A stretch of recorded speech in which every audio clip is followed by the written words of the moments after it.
नमस्कार. लीनाचे स्वयंपाकघरमध्ये मी लीना आपलं स्वागत करते.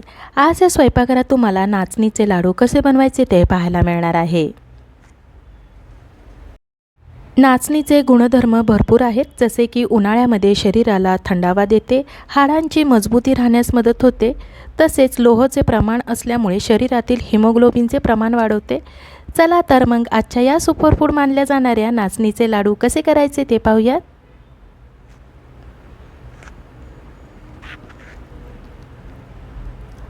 कढईमध्ये एक पळी साजूक तूप घालूया. इथे मी 2 वाटी नाचणीचे पीठ घेतलेले आहे. नाचणीचे पीठ चाळून घ्यायचे. त्याच वाटीने मी अर्धी वाटी बेसन पीठ घेतलेले आहे. भाजताना त्याच्या गुठळ्या होऊ नयेत म्हणून बेसन पीठ सुद्धा चाळून घ्यायचे.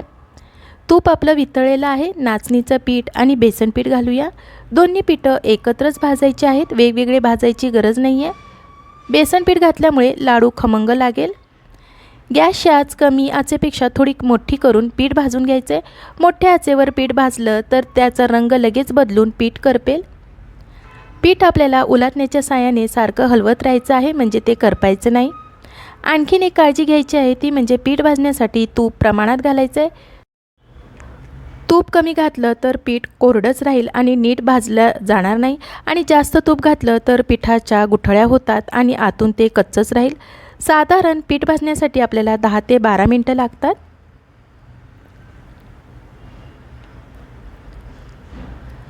दहा ते 12 मिनटे झालेली आहेत.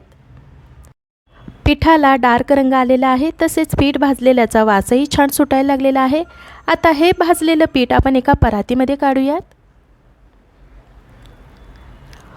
उलटण्याच्या साहाय्याने थोडंसं थंड करून घेऊयात.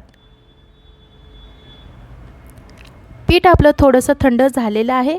लाडूला गोडवा आणण्यासाठी आपण इथे साखरेचा वापर न करता गूळ वापरणार आहोत. 2.5 वाटी पिठाला 1.5 वाटी किसलेला गूळ घेतलेला आहे. गूळ किसल्यामुळे तो पटकन मिक्स होईल. उन्हाळ्यात साखरेऐवजी गूळ खाल्लेला कधीही चांगलाच. गूळ खाण्याचे फायदेही भरपूर आहेत. रक्ताची कमतरता भरून काढते, पचनशक्ती सुधारते, तसेच आपली रोगप्रतिकारशक्तीही वाढवते. लाडू कितपत गोड हवे आहे त्याप्रमाणे गुळाचे प्रमाण कमी किंवा जास्त करायचं आहे. किसलेला गूळ घालूयात. 4 वेलची सोलून खलबत्त्यात कुटून घेतलेली आहे. 2 बदामाचे बारीक काप करून घेतलेले आहे. 2 काजूचे काप करून घेतलेले आहेत. तुम्ही पिस्त्याचे कापसुद्धा करून घालू शकता. मिक्स करूयात. पीठ कोमट असल्यामुळे हाताला भाजेल, म्हणून उलटण्याच्या साहाय्याने मिक्स करून घ्यायचं आहे. पीठ थोडं थंड झालं आहे, त्यामुळे हाताने आता मिक्स करूया. बाजूला कढईमध्ये तूप गरम करायला ठेवायचं आहे. कढई गरम असली तर गॅस लावायची गरज लागणार नाही आहे. गरम कढईमध्ये तूप लगेच वितळेल.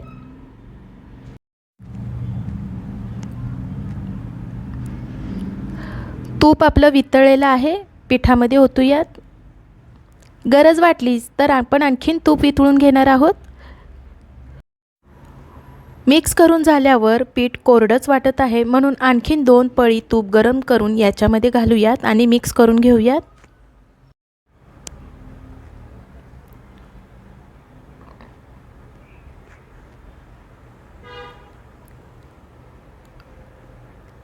मिक्स करून झाल्यावर मिश्रण आता आपलं ओलसर झालेलं दिसत आहे.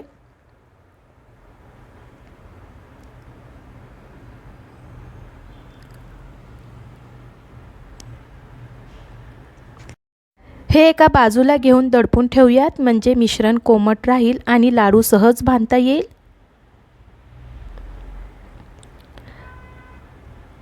आता याचे लाडू बांधायला घेऊयात. बघा, मिश्रणाचे सहज लाडू बांधले जात आहेत. लाडूचा आकार तुम्ही तुमच्या आवडीप्रमाणे लहान किंवा मध्यम असा ठेवू शकता. बघा, लाडू आपला बांधून झालेला आहे. प्लेटमध्ये ठेवूयात. याच पद्धतीने सर्व मिश्रणाचे लाडू बांधून घ्यायचे आहेत. मिश्रण थंड झाल्यावर लाडू बांधता येत नसेल तर कढईमध्ये मिश्रण घालून हलकंसं गरम करून मग लाडू बांधायला घ्यायचा आहे.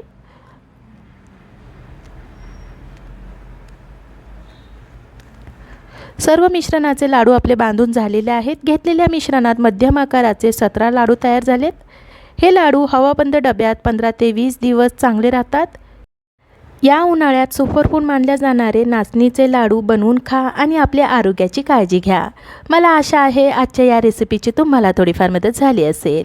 आजची ही रेसिपी तुम्हाला आवडली असेल तर लीनाचे स्वयंपाकघर यूट्यूब चॅनलला लाईक, शेअर आणि सबस्क्राईब करायला विसरू नका. धन्यवाद.